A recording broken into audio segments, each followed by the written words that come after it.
Do you want to get in on the largest ever IDP best ball contest but don't know where to start? Have you been doing some D-up drafts and are looking for next level strategies? Well, we're here to help with some of our favorite strategies and some data peeks at our D-up draft guide to help you with your upcoming drafts. Welcome to a very special D-up edition of IDP Drafts.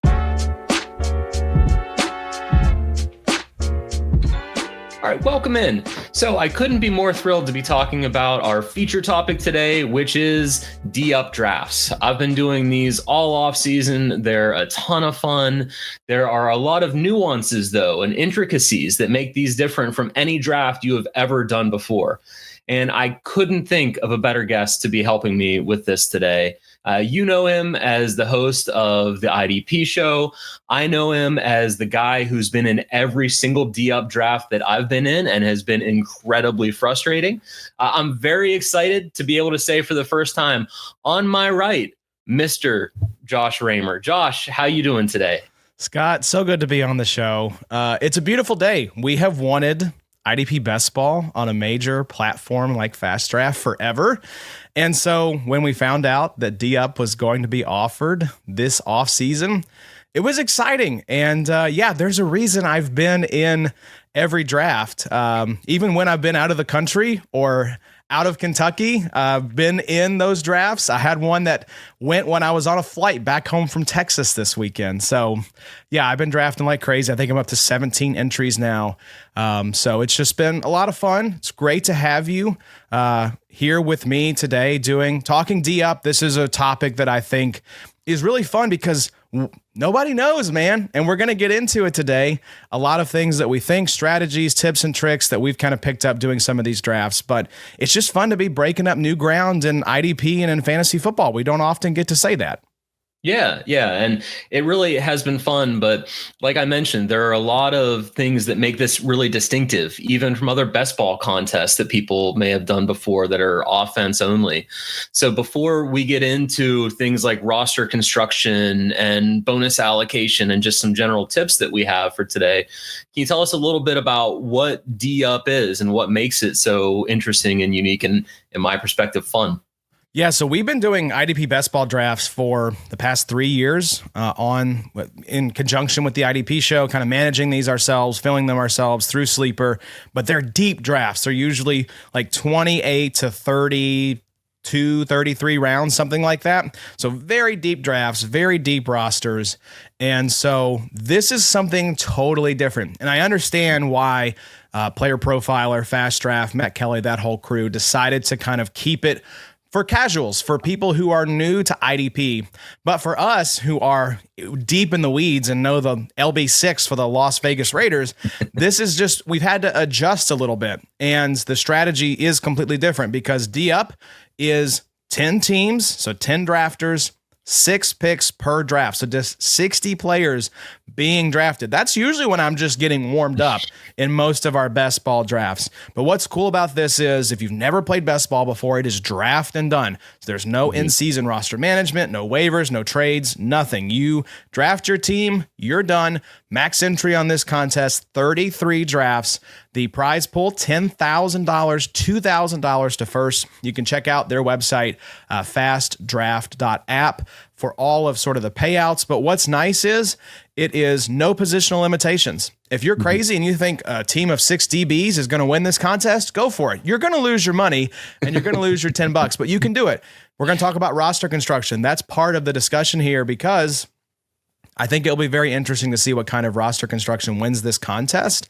But if you want to go 6DL, 6LBs, DBs, whatever you want to do, you can do it here on D-Up. And it is a 20-second clock, so it's very fast. There's a reason it's called Fast Draft. The ADP is starting to take shape, so we're starting to get a sense of like values and what the market thinks of these players.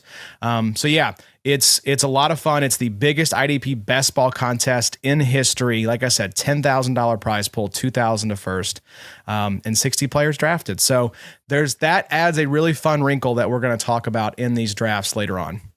Mm-hmm. And the 20-second clock is something that really can't be understated. As someone who's done a decent bit of offense only best ball, you do your pick, and especially if you're at the tail and in the 1 spot or the 12 spot in a lot of those leagues, it's okay. I can sit my phone down. I can walk away for a couple of minutes because I know I'm not going to be coming back on. With D-up drafts, your heart is pounding the whole time. Right. And it only lasts like 7 minutes. So it's not a huge time commitment either. You don't have to worry about, I remember the first ever Underdog Best Ball Mania draft I ever did. I didn't realize how fast it would fill. And I was at a family function and suddenly I'm doing a draft and it's like, oh, I'll be done in just a minute. And I didn't realize it was going to take me like 10, 15 minutes to get through all of that.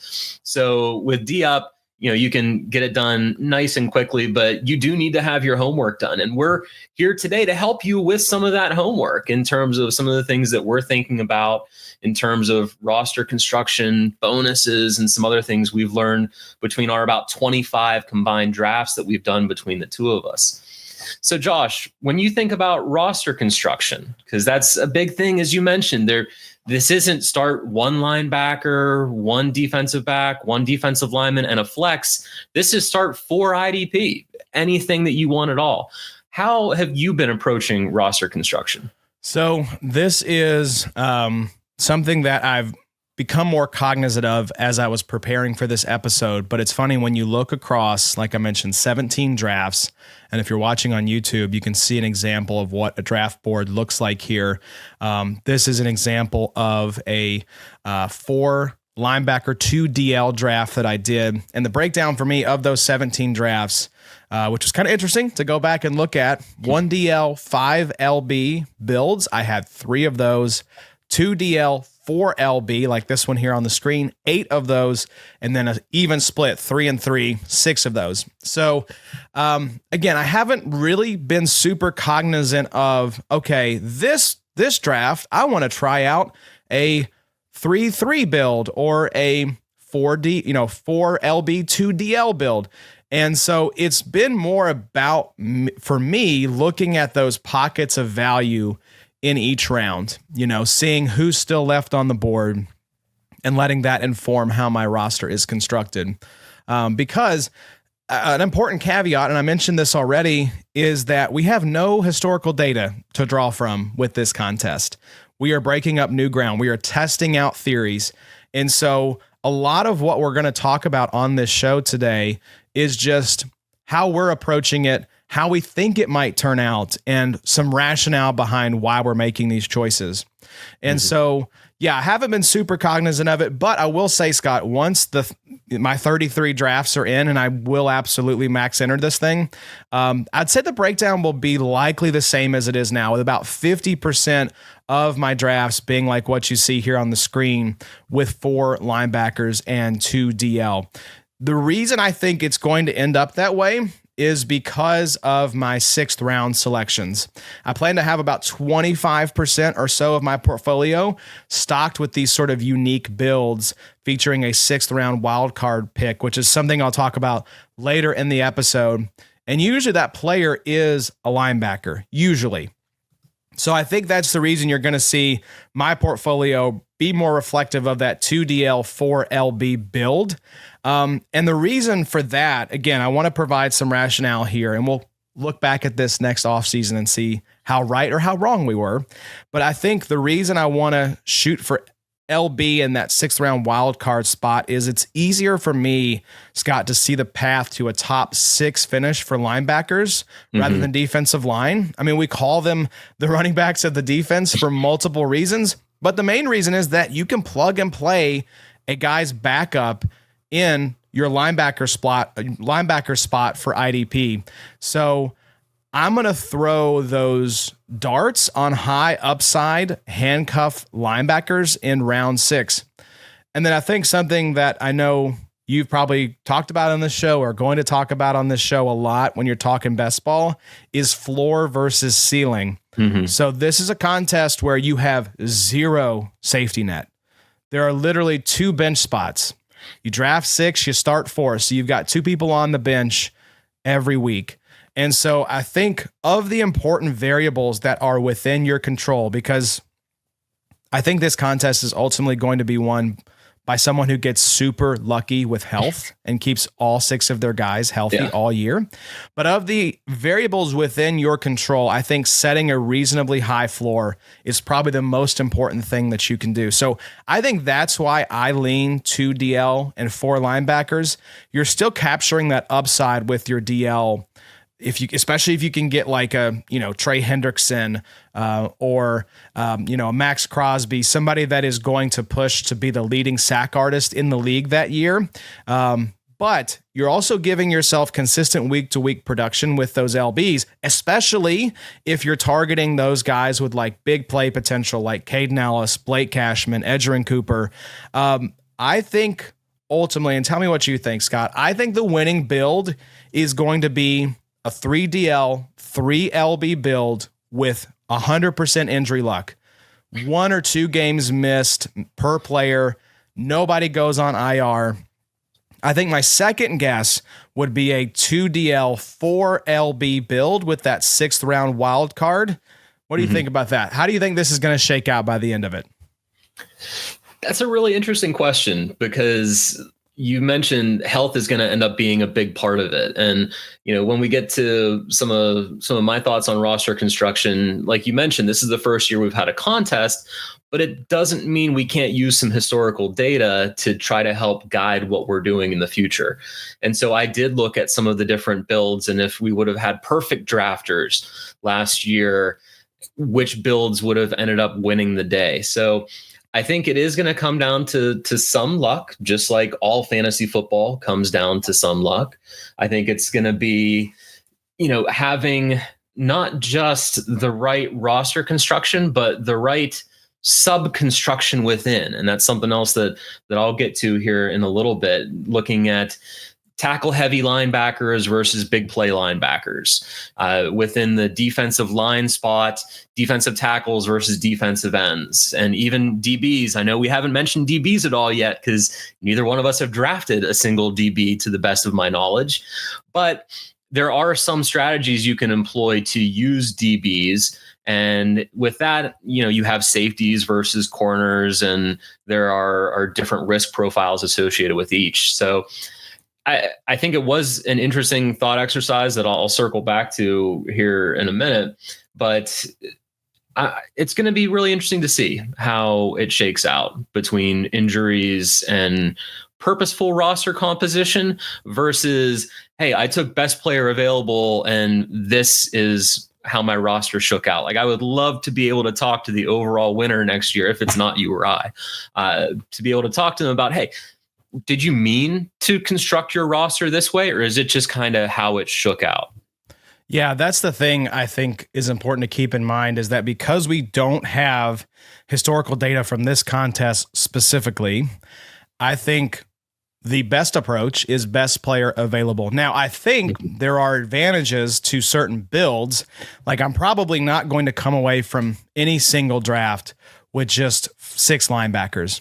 I don't think that's a build that has the upside to win something like this, because I think you're going to have some guys that can get sack production, because this scoring, we should mention, is pretty well balanced. It reflects pretty closely Big 3 scoring, which is what we use, which is big play scoring.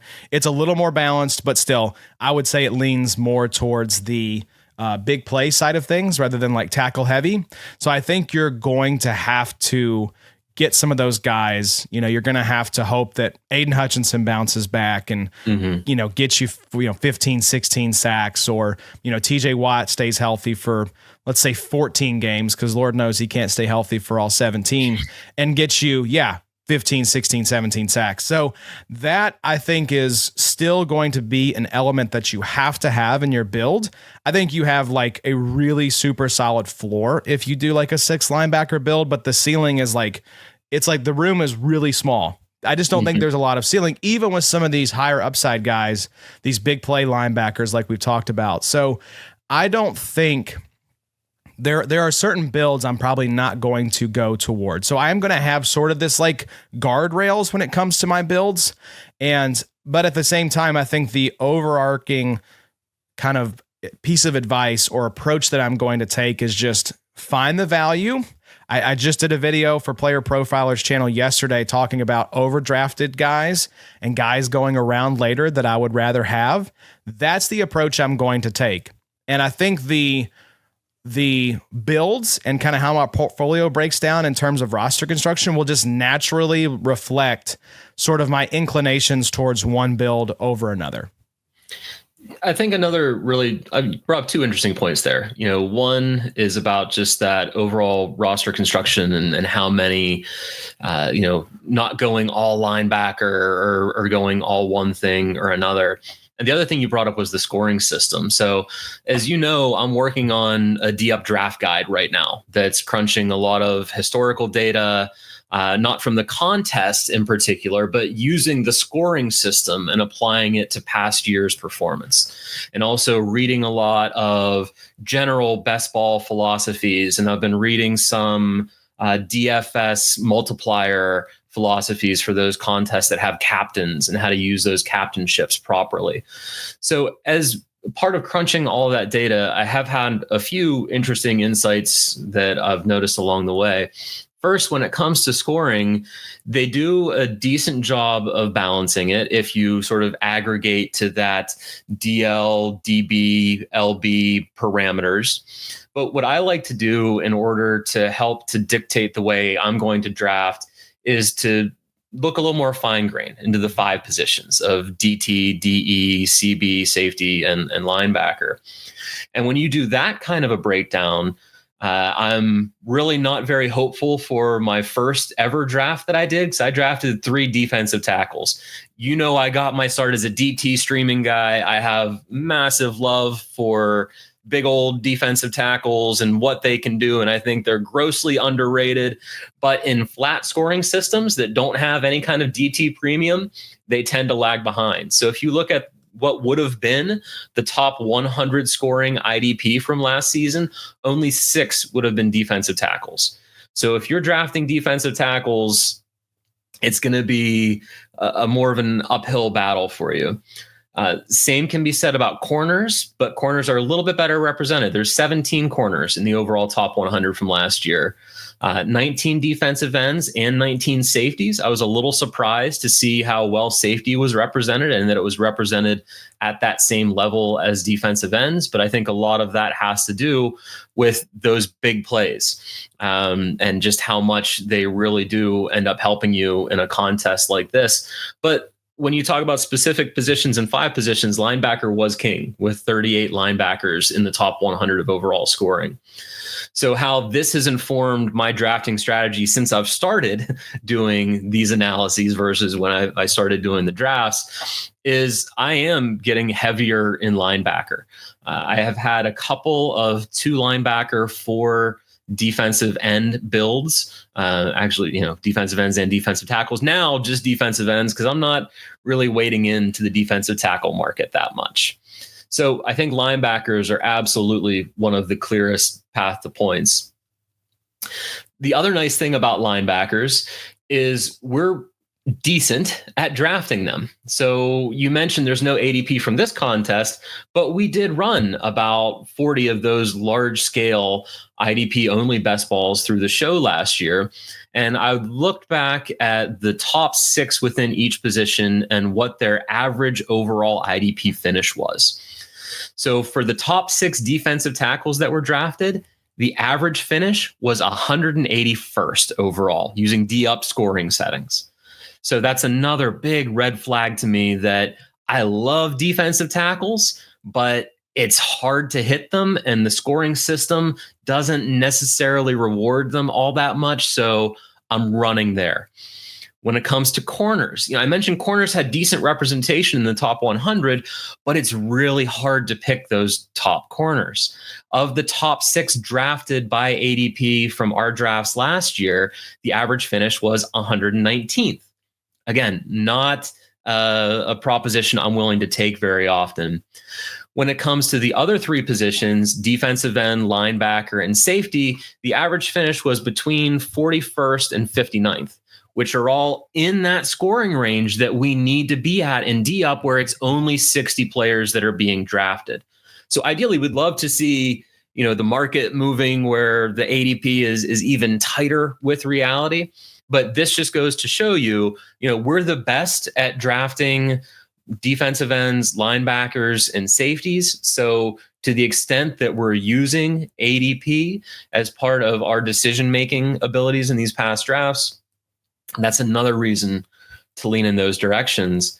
And the last bit of data that I've crunched that plays off of what you were mentioning earlier were those builds. I found it really interesting. I've done probably 10 or 12 different kinds of builds, and I've actually gamed them out. I've done the math of, okay, if you had this 6 players on your team, who would have been your top 4 scoring for each week, and what would your season-long scoring number have been? So it's not just adding up all your top players, it's using the actual mechanism that they use in the contest. And for the top 3 builds, the number 3 build was actually a perfect draft. So if you were able to draft the top 6 overall scoring players, you didn't have the optimal build for the D-Up contest. And I thought that was really, really interesting. Topped by that is the mix that we've been talking about a little bit with 3 linebackers and 3 defensive linemen, specifically 3 defensive ends or edges. And so I feel like that lends a lot of credence, a lot of viability to that strategy. The best overall was 2 linebackers and 4 DL, but I still am not going to have many builds that way. I have a couple of my 7 drafts. I have 2 that are structured that way. But that's really relying on you hitting with all of those defensive linemen, and it's cutting your floor very, very thin. So, all of my teams are between 2 and 4 linebackers and 2 and 4 defensive ends. I haven't drafted any defensive backs. Josh, I'd be curious to get your perspective. I have considered them. I've told myself, especially if I'm in a position where I have my linebackers in place and I'm looking for those higher ceiling plays, if Kyle Hamilton is sitting there in the 6th or in the late 5th, I'll take him as one of my ceiling plays instead of a defensive end or some of the other top safeties. But they're going too early in these drafts for me to have any consideration of taking them. I'm not anti-DB. The data shows that you can have some DBs in your line and you're, decently good at predicting who are going to be how the top 6 are going to do. But I haven't drafted any of them. What is your philosophy with DBs? You just hate them, or has it been the draft boards, or a combination of the two? Yeah, I think there are certain guys you can look at that would be like safe, quote unquote, choices. Folks like Kyle Hamilton, folks like Brian Branch, right? And those are typically the 2 guys that you see going off the board. In a lot of these drafts, if we go back and look at, these draft boards that we have here, you can see this draft, Brian Branch goes at the 309. Yeah. And then you see Kyle Hamilton at 510. And then Derwin James at 606 and Budda Baker at 609. And then when you look here at the other draft that we did, Brian Branch 309, Kyle Hamilton 504, Derwin James 604, Antoine Winfield 607, Budda Baker 608. So I think at most you're seeing like 4 or 5 DBs go off the board. And I don't know. I would rather, I have a 6th round strategy that does not involve DBs. So I'm not going to be taking those guys. And when I'm not employing that 6th round strategy, I'm swinging for more safety and more floor there to help kind of shore up the floor of this build.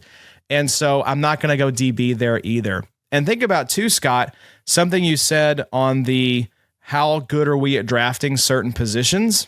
Mm-hmm. That linebacker and DL or edge rusher specifically, data you looked at last year, having looked at some of that recently, that was with a lot of our top drafted linebackers and edge rushers kind of crapping the bed for us last year. Mm-hmm. Edge rushers were way down overall compared to previous years. And a lot of those top drafted linebackers, Foye Oluokun, Roquan Smith, finished outside the top 15 linebackers by Big 3 scoring. So it was a down year overall. I think we are really good at drafting linebacker. I think probably second best at drafting edge rusher, just because there are certain prolific edge rushers that typically fall inside that top 6 that you can count on year over year over year. And I think linebacker, it's just a little easier to predict who's going to do well because if they're a full-time guy, especially in like a prolific defensive scheme for linebacker tackles, pretty easy to figure out. That's not a tough equation to do. But DB, specifically cornerbacks, like good luck. Go look at the past, 5 to 6 years of IDP finishes for cornerbacks and tell me how many of those guys repeat year over year. Would you feel comfortable drafting those? I certainly wouldn't. And then DB just is not around the ball enough to consistently get the sort of tackles. You do get passes defense juiced a little bit in this scoring system. Interceptions are 6 points. Passes defended are 4 points.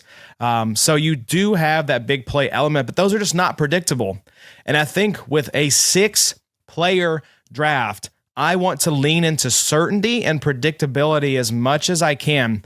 Predicting which DBs are going to pop off year over year, very difficult. And then even taking these like sure things, again, I'm putting this in air quotes, with guys like Brian Branch and Kyle Hamilton and Budda Baker, you're just not going to get enough of a floor with the tackles for me to say, yeah, I'll take that guy over some of these linebackers who are still available. I mean, looking here at the board, you got guys like Jack Campbell, Josie Jewell, Levante David going after Kyle Hamilton. That's a no-brainer for me, Scott.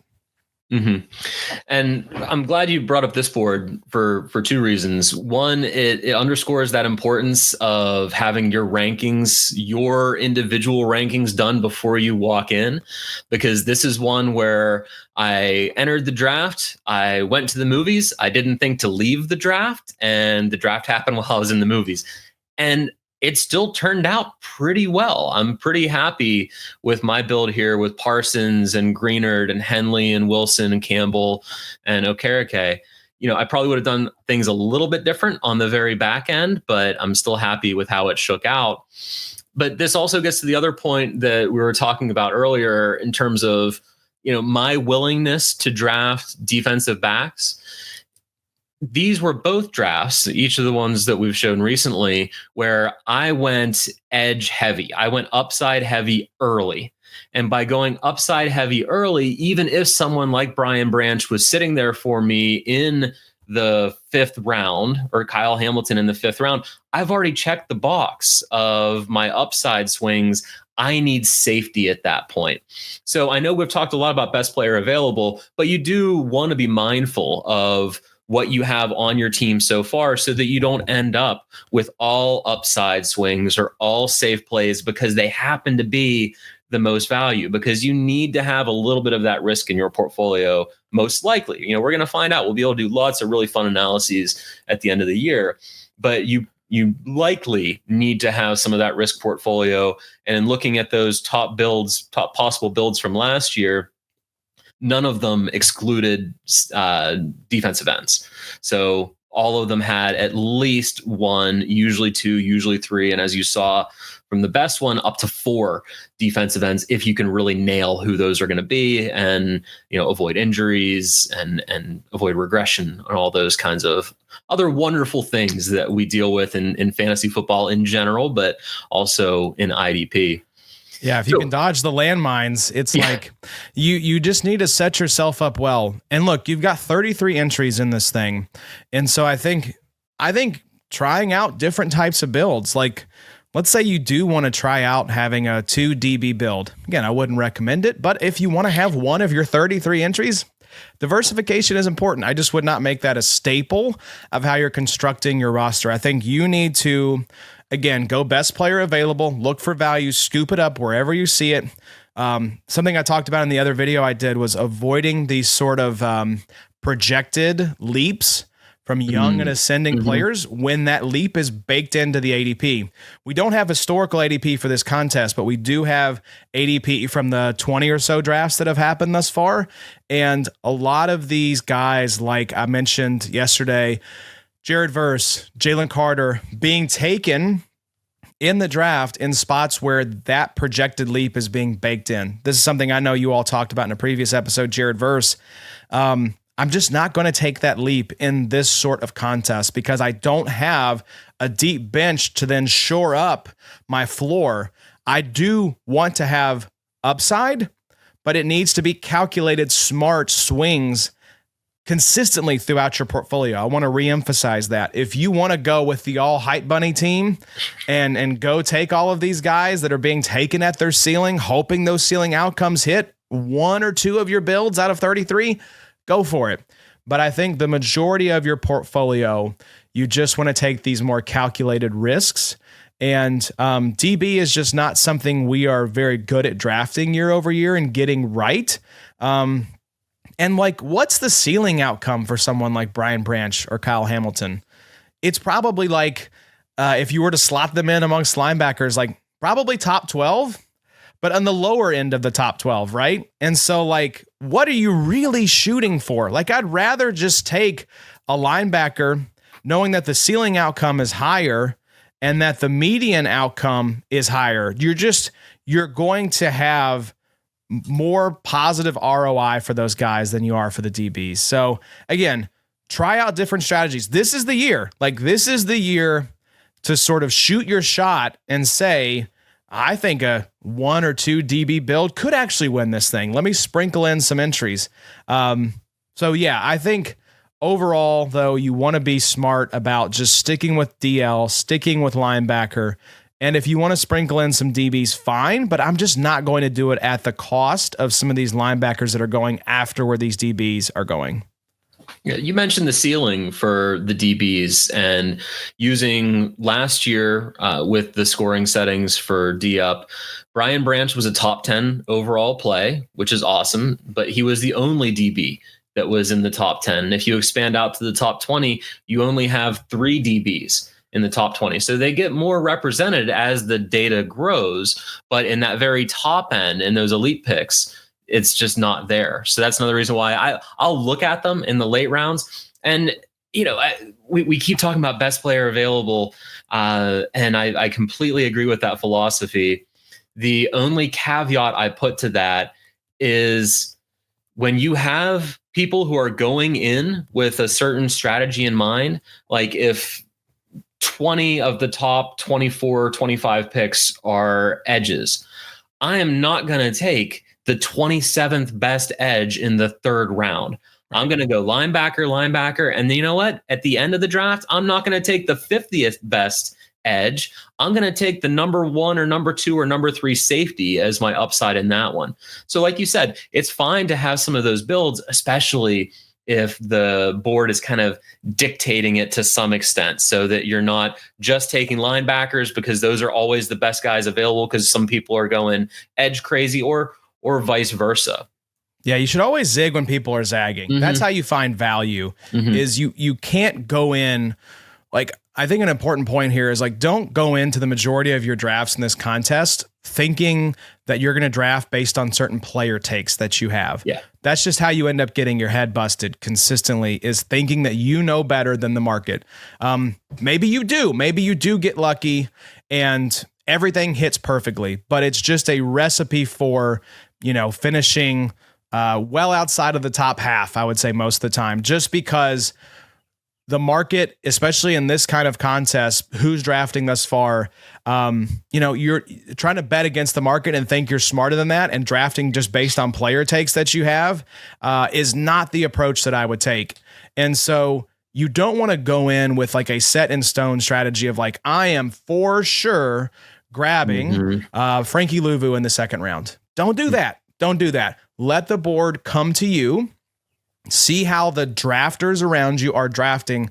And then, like you said, Scott, respond to that. Move in conjunction with that. Like, follow the rhythm and the dance of the draft that you're in. Because if you're just rigid, you're going to miss out on these pockets of value. You're going to miss the LB4 that's fallen into the late 2nd, early 3rd round because this draft, for whatever reason, is just DL happy.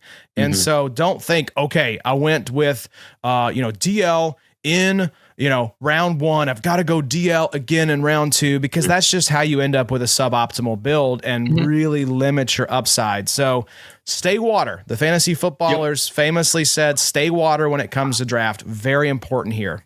Yeah.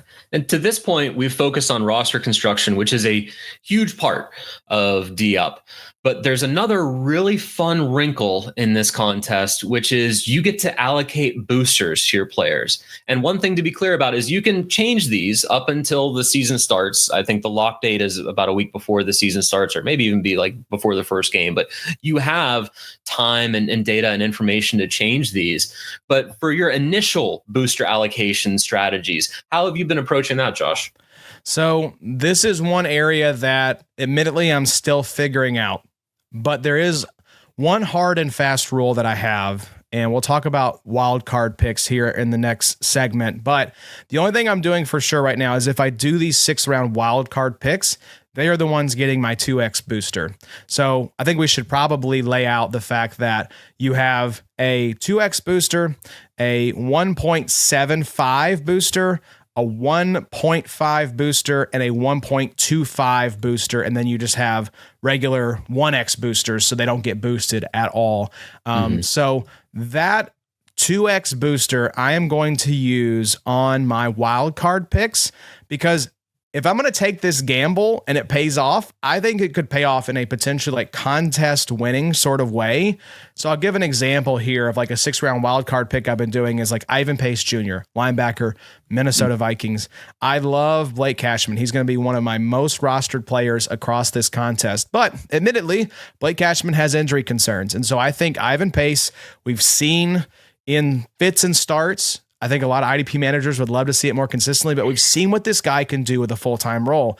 And so my thinking is, okay, if something like what happens with CJ Mosley and Jamie Sherwood happens last year, where CJ Mosley goes out early in the season, I think first or second game, is out for pretty much the entire season. Sherwood gets this full-time role, and we saw how profitable this role was for Jamie Sherwood.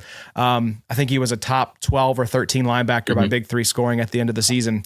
If that something like that were to happen for Ivan Pace Jr., let's say Blake Cashman goes down, you would have expected around like 150 points for Ivan Pace Jr. if he gets a similar workload to what he got in 2024.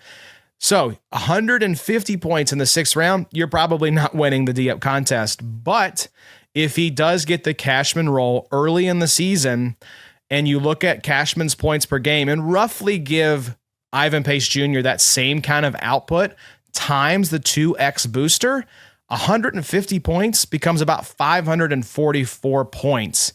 And so that is the kind of swing that I want to take. I want to take this high risk, high reward gamble. I want to sprinkle in that 2x booster and see what happens, see if it pays off. Otherwise, I think that 2x booster I'm going to put on my top drafted edge rusher so that I'm supercharging that upside play. Again, that's how I'm looking at DL is this is the upside that I think a roster is going to need to win this contest. So let's go ahead and give that the 2x booster.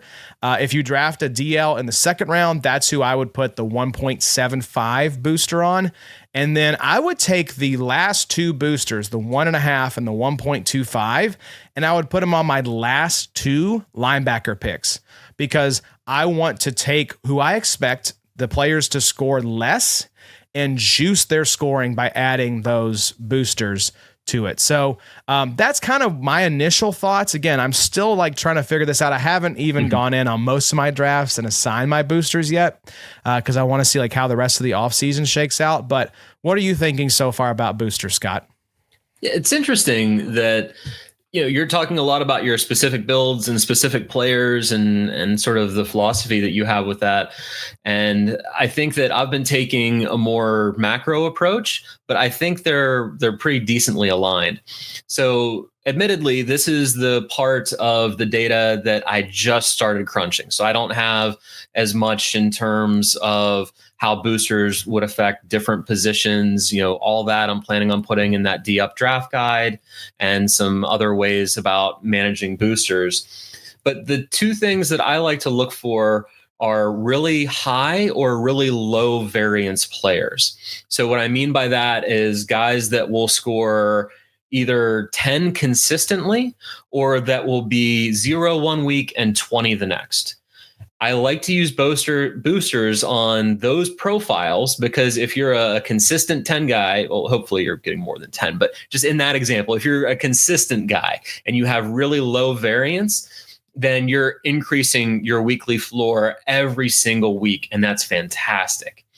If you're a really high variance guy, then those weeks that you have the 20s, they now become 30s or 40s, depending on which multiplier you used on them. So I like to spread my risk profile around those. And it also depends on my roster composition. So we've talked about this a couple of times already, but all linebackers aren't created equal. You have some that score a ton of points primarily due to their tackles. You have some that get you good tackle points, but also get the sacks of a Frankie Louvu or the interceptions of a Logan Wilson a couple of seasons in his career. And so thinking about the specific variance within the guys that you had, how reliable or unreliable they are, you can actually lean into some of that unreliability as long as they have that high ceiling. So I don't really have a set philosophy yet on my 2x is going to be on these players and my 1.25x is going to be on those. For me, it is my multipliers in general. Those 4 are going to be spent on the guys that are either completely steady or have a ton of whip from week to week. And the guys that are, kind of unsteady or just have a little bit of that whip, when they have that boom week, great, it's going to count for me anyway. But if it's not a giant boom week, then I'm not really maximizing my booster there. So I'm starting to look at things like probability of being in a starting lineup, and for different positions and for different players using last season's data, how often they would have been in a starting lineup, how often they would have been the top starter for your team. And I'm going to use some of that data that I'm still working through to dictate the final allocations of my boosters. But there's a lot of off-season left. Like you said, there's going to be player news that we're going to hear about. There's invariably going to be injuries in camps and other signings and surprise draft picks that are going to knock down some people's stock that we thought were solid. The other thing that's going to happen in a couple of months is the release of the NFL schedule. You can't draft around buys right now, but you will be able to adjust your boosters around buys after that schedule comes out. So I'm going to be looking to make sure that there is no week that I am boosterless because of buys. I'm not going to overthink it and paralysis by analysis, but I don't want any week where I'm not going to have access to any boosters whatsoever. So I'll be looking at the schedule after it comes out and making some of those adjustments. And then the last thought that I have about boosters is really thinking about my roster composition. So I have some builds that are very linebacker heavy. I have some 4 linebacker, 2 DL builds. On those, I do tend to use or plan to use my top boosts on the biggest upside guys there. So whether that's a huge upside linebacker that's on that team or the defensive ends, that's where those are likely going to go. Compared to a team that's more defensive end heavy, I know I'm going to have some of those boom weeks, but I know that my floor is going to be a lot less stable. So I might assign my 2x to that tackle machine linebacker to make sure that no matter what happens in my edge heavy build, I'm going to have that floor. So this is something that's definitely going to evolve for me too as the offseason goes on. This is something that I'm very actively doing some analyses on. But those are my initial thoughts when it comes to boosters. But I love this wrinkle, and I'm going to hop back into it in a bit with one of my bonus tips. And this is a place where I think we disagree a little bit is, how much we need to pursue a uniqueness or differentiation strategy in terms of our draft. And I think the boosters might make that a little bit less important than it is if all players were getting the same score every week, because you can have 2 identical rosters, but how you allocated those boosters is going to mean one of you is going to end up higher and one of you is going to end up lower. I was going to say, I think even though this is not something I have thought about a lot, because it's not something I'm looking to solidify, I'm not drafting with boosters in mind, I'm not really looking to finalize my boosters. I may go and assign some boosters to some guys, just where my head's at right now on it. But the more I thought about it in the run up to this episode, I really do think whoever wins this contest, boosters are going to play a huge part. I think this is the sort of underreported, underappreciated aspect of this tournament.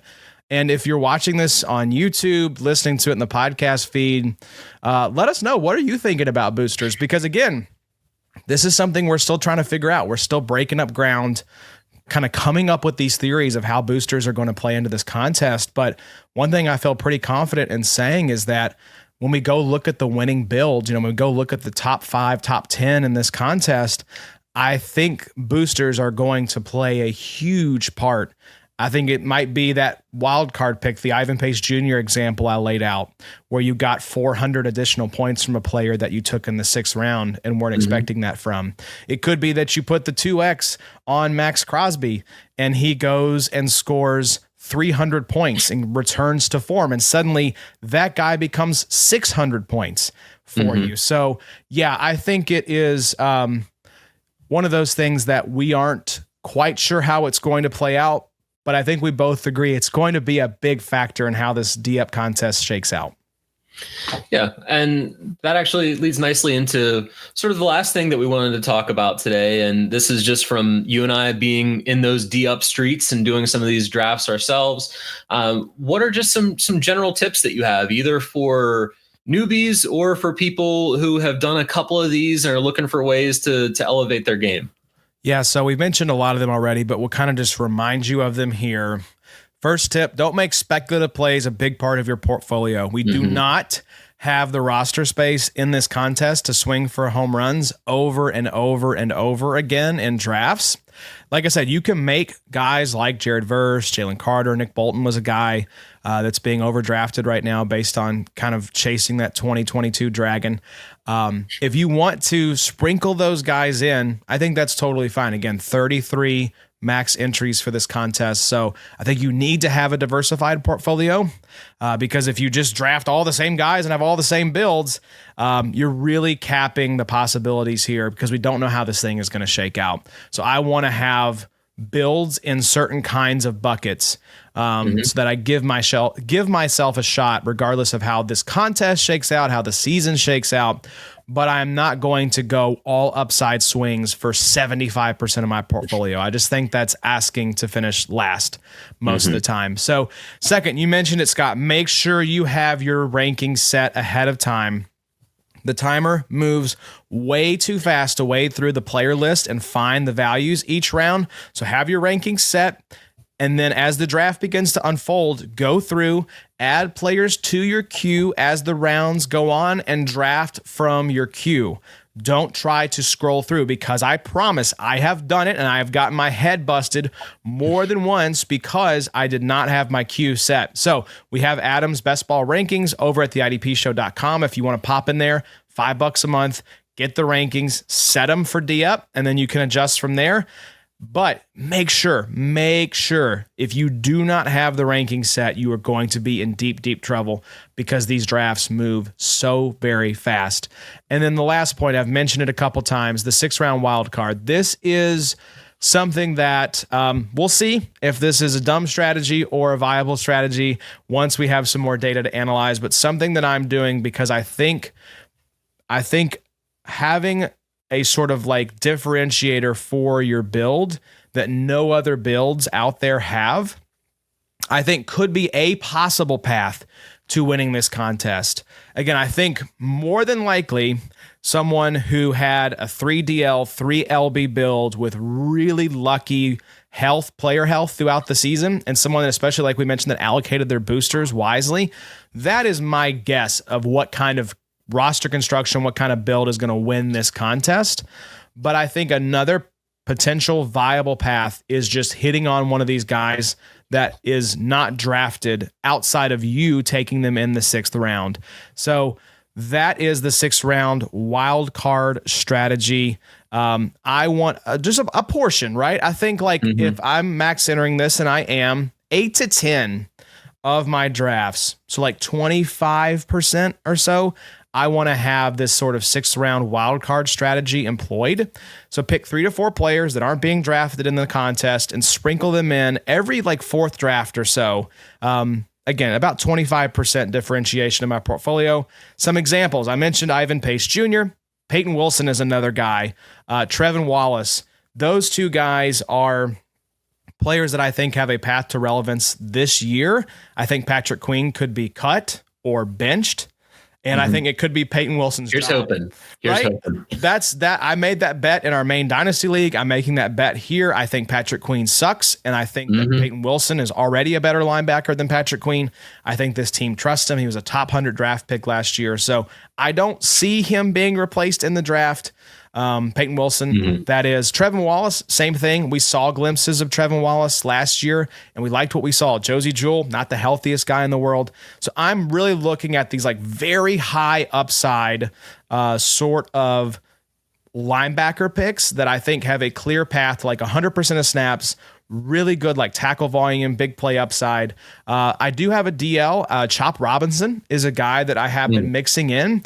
I think what we're going to see out of that Dolphins edge rusher room outside of Chop Robinson remains to be seen. But I think you could make the case, and I don't even think you'd have to try that hard, that Chop Robinson was the 2nd best rookie edge rusher last year. Him and Jared Verse clearly ahead of the pack. And so, yeah, that is a guy that I'm fine to sprinkle in because I'm going to sprinkle him in less than the other linebackers because I want as much like quote unquote certainty as I can get with this wild card pick, but I will take a upside swing on a guy like Chop Robinson. Like that archetype is who do I think outside of the top 60 at edge rusher could lead the league in sacks. And so that is the archetype I want to draft. The other one is that archetype of like, who is the LB2 for their team currently that if he is thrust into the LB1 role could finish as a top 3 or 4 linebacker by season's end. And so that is the 6th round wild card strategy that I'm doing. Now here's what I'll say. I mentioned sort of the archetype of linebacker. I personally am not going to take these like humongous upside swings of like Jalen Carley's, right? Linebacker 2 for the Indianapolis Colts currently, because I think there is a chance a guy like this gets replaced in the draft or in free agency after the draft is over if the Colts don't come away with another linebacker to go along with Zaire Franklin. So that is a little too rich for me on the wild card front. I'm kind of in that like middle ground of like we've seen these guys produce. It is a little bit of a projection. It is a little bit of a swing, but it's not insane. The good news is, Scott, because there's only 60 players being drafted, if your risk tolerance isn't quite to where mine is, there are plenty of players, safer options that are not being drafted consistently that you can sprinkle in if you want to try out this 6th round wild card strategy. I'm very risk averse. So that's me as a drafter in general. In Dynasty, I love rookie drafts. I do rookie draft rankings. I've been doing those just kind of for myself for years. But about half of my Dynasty leagues, I trade away my draft picks for proven veterans to reduce that risk profile. And it's just the other leagues where I'm rebuilding or have really good capital that I'll actually use those picks. So my general fantasy philosophy is to be pretty risk averse, but I still also like to employ some of the strategies you were talking about. So with the 6th round wild card, for me, it is if they are sort of in that top 70. So they're within 1 round of being in draft boards. And the nice thing is you can also see the percentage of drafts that they have been taken in. So if they have an ADP of 60, which is the lowest ADP you can have, you'll see in parentheses the percentage of the drafts that they've been taken. So I'm willing to look at that next group. What I'm not going to be doing too often is reaching beyond that. And I feel like we're in pretty good agreement there when it comes to especially things like rookies or guys coming off of significant injuries or guys that showed maybe a 2-week flash. And we think that might be them coming out. Yeah, let's do this. Let's do this exercise, Scott, because this is kind of fun. I want to see where the line is drawn for your risk appetite here. So again, outside player 60 right now, And this is a whole conversation in of itself, is Jeremiah Owusu-Koramoah. I'm not touching JOK. I don't know that JOK ever plays football again. I really hope that he does. Points per game, he was number 1 last year. So we were robbed of something really special with JOK. But Bobby Wagner is sitting at 61, 19% of drafts. I think we're both comfortable taking Sign me Bobby up. Wagner. Yeah. Ivan Pace, where do you come down on Ivan Pace? Are you just staying away because he's the clear LB2? Ivan Pace is one of those guys that I will probably end up having maybe 2 or 3 drafts. So I talked last week about Nakobe Dean, who might be there for the whole season, might miss a big chunk of the season, but the talent is undeniable. I've drafted him in 2 or 3 drafts already. I'm not touching him the rest of the season. That's as much of that risk I want. When I think about someone like Pace, he's a little bit less risky even than a Dean because there's not an injury situation there, and he's going to be the LB2. So I'd be willing to place a bet or 2 on Pace, given he has an existing role, more so than someone who we're projecting a breakout or has an injury issue or something like that. Okay, so let's do rapid fire on these other guys here. Just yes or no. Just like I will sprinkle them in. Let's just assume you're placing a small bet. I'm not asking you to fill up half your portfolio with these guys, but yes or no, are you willing to take the 6th round wild card swing on these guys? You ready? Yep. Chris Jones. Yes. That's a good one. I think Chris Jones, you could make the case, like, even though we've talked about defensive tackles, that one's kind of on the borderline because it's Chris Jones. Peyton Wilson. Yes. Quay Walker. No. Yeah, I don't think so either. Montez Sweat. No. Quinnen Williams. Sorry, who? Quinnen Williams. Yes. Oh, you can't quit the big boys. I know. I'm a big softie. This is another one that I think has been really interesting because I've seen this guy go way too early in drafts. Harold Landry. No. Yeah. Zach Sealer. No. Rashawn Gary. No. Kayvon Thibodeau. Yes. Here's one I think I'll be very curious on because I know you're a Bengals fan. Tremaine Pratt. Yes. Tremaine Edmonds. No. Okay. What about, I'll give you a couple more. We talked about Chop Robinson already. Here's one that I think is interesting. Khalil Mack. Yes. Right? Now, here's what's really curious. He is going at 82 overall, 9.5% of drafts. Of course, these ADPs kind of all mixed together here once you get outside the top 60. But Tui Pelotu is right there alongside Khalil Mack. Would you rather take the Tuli swing or the Mack swing in the 6th round? I would take Thule. Really? And some of that is I play too much Dynasty and see the upside, but I think Max number is going to go up as the offseason goes on because some of these drafts took place even before free agency, right? Where we didn't know if he was just going to be kind of meandering out there in the wild or be in a cruddy situation. We find him returning to Los Angeles now with no Joey Bosa to take up some of the snaps and attention for at least those couple of weeks a year that he's healthy. So I like Thule and Mac. I like Thule a little bit more. Yeah, I think I would just take the Mac swing, hoping we can get maybe another 2023 season out of Khalil Mack. And that yes/no exercise is just torture because one, I have takes on all these guys, and a lot of them are maybes for me, and on a 0 to 10 scale, because I'm a researcher too, and in my day job, and I never give employees a survey that just has yes/no in it. It's always a Likert scale. I've got to get you out of your box here. I got to get you out of your comfort zone. But no, the other reason why I agonized on so many of those is I was somewhat thinking, okay, if I've gone really LB heavy, would Thibodeau or Jones or Williams be that upside swing I'd be willing to make? Or if I went risk heavy, would Bobby Wagner or Tremaine Edmonds or some of the other linebackers you mentioned be that guy? And there are some that I do definitely have different comfort levels with. I'm surprised that Wagner is outside of the top 60. That's one to me that, because he is a linebacker that is a tackle machine, but also gets you some sacks, gets you some interceptions, has that big play upside historically.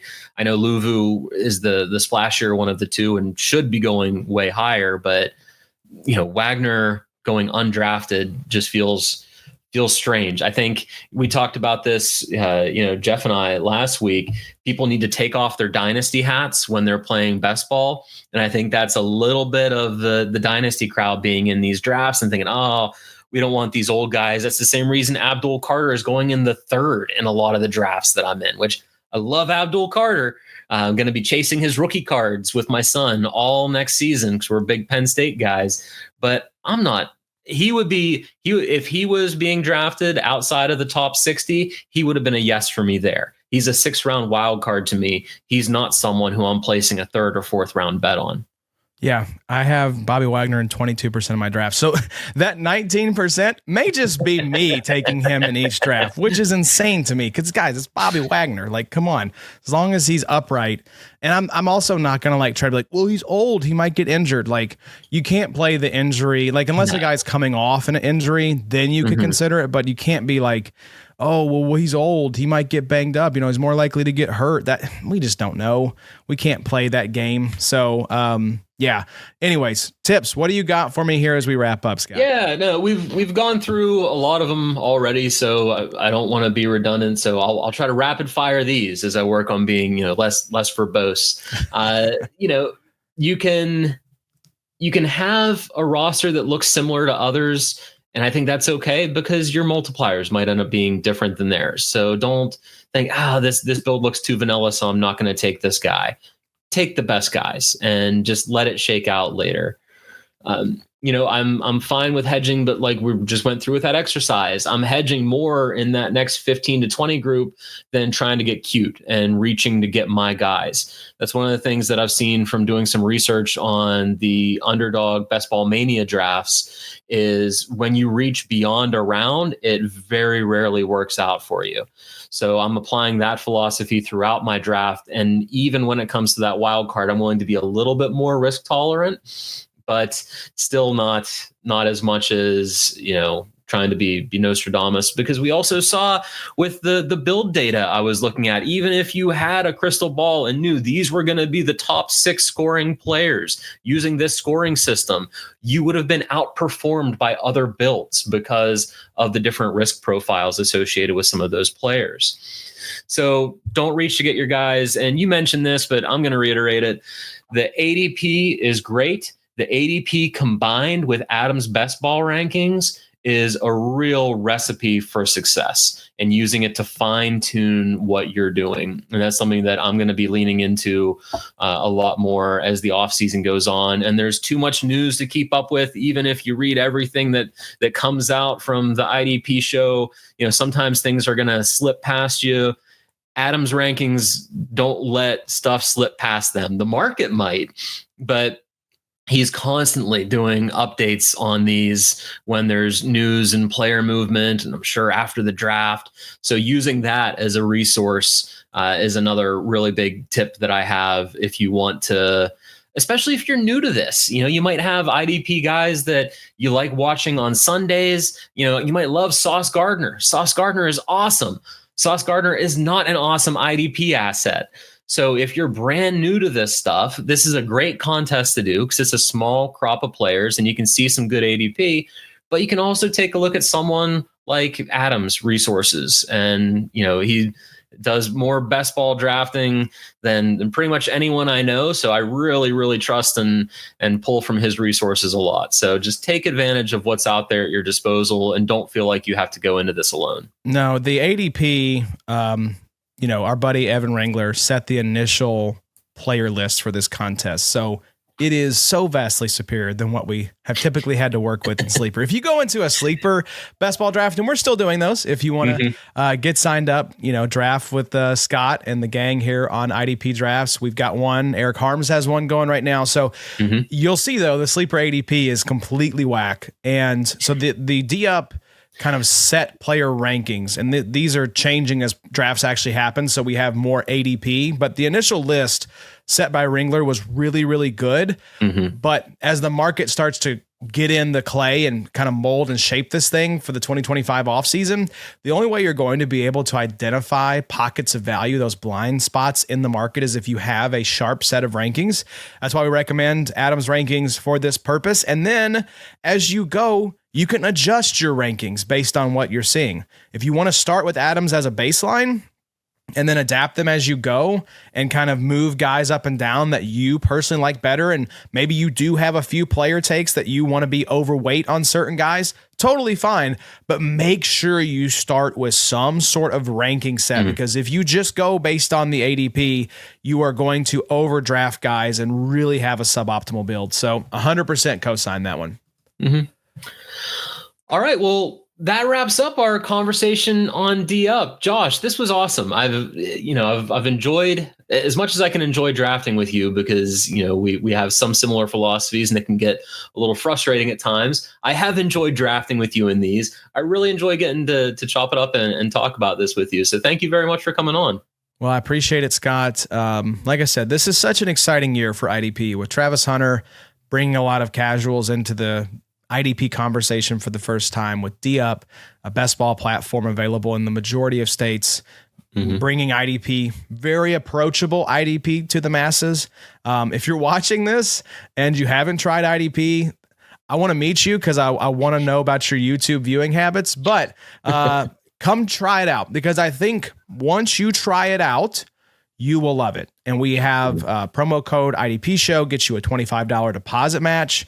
We're handing out $10 credits right now if you've not signed up and want to try it. If you're in a state where it's not eligible right now, you can go into a neighboring state that is, draft, file some turbo mode drafts. That's something we didn't talk about here, Scott. Turbo mode is available. So have those rankings, file your turbo mode order. I want you to draft, computer, 12 drafts for me, and then you go back to your home state. Those drafts will fill for you because it's about where the order is placed. So even if you're like, oh man, I can't draft, I'm in, this state. Well, if you travel at all, you can try it out if you're in an eligible state. So keep that in mind as well. And more states are being added all the time. So come play with us. Come check it out. Best ball, in my opinion, is the best form of fantasy football. I think it is going to continue to gain popularity as we go, because you can build a portfolio, you can have these conversations, you can sweat out your builds and your teams, and you don't have the stress of having to manage waivers and trades and setting lineups for a dozen different leagues. So come try it out. This is something that I love talking about. We'll be talking about it later on in the offseason, Scott. So appreciate you having me on, man. Yeah. And in terms of what's coming up next, I've mentioned a couple of times, I'm working on a D-Up draft guide. It's about 2/3 of the way done. I'm just trying to crunch as much data as I can for that. So keep an eye on the idpshow.com for when that final product is done and released, hopefully here within the next couple of weeks, because I imagine the momentum is just going to keep building for these D-Up drafts, especially as we get closer to the NFL draft. And there's a lot of that excitement and build up that's happening. Also, make sure to tune in to our next episode. Next time, we'll be talking about, Josh mentioned, sorry, I got Adam on the brain with his best ball rankings and everything. Josh mentioned that we do some of Adam and Harms and other people that do these large scale IDP best ball drafts, best ball IDP only. And we're going to be recapping one of the very first ones of those with Reunited, and it'll feel so good. Jake Colhagen will be on with me in our next episode. So we'll be breaking down one of those. So if you're someone who likes D-Up, there's going to be nuggets to glean from that in terms of a lot of sharp people in that draft where they were taking folks, especially in the first 5 rounds of those 12-team drafts, because it ends up being that top 60. So we'll devote some attention there if you're primarily a D-Up drafter, but we're also going to take a look and see what we notice from the middle and the late rounds as well. So that's what we'll be doing next episode. Josh already mentioned it. Draft with us. We've got a combined best ball that's almost full. We've got an IDP only that we're working on filling right now. All those links will be sent out with the episode. So that's one of the things that we love about this show, is not just talking about drafting, but actually having the opportunity to draft with you all as well. So thank you very much for joining us tonight and learning a little bit more about D-Up, and we'll see you in the draft room.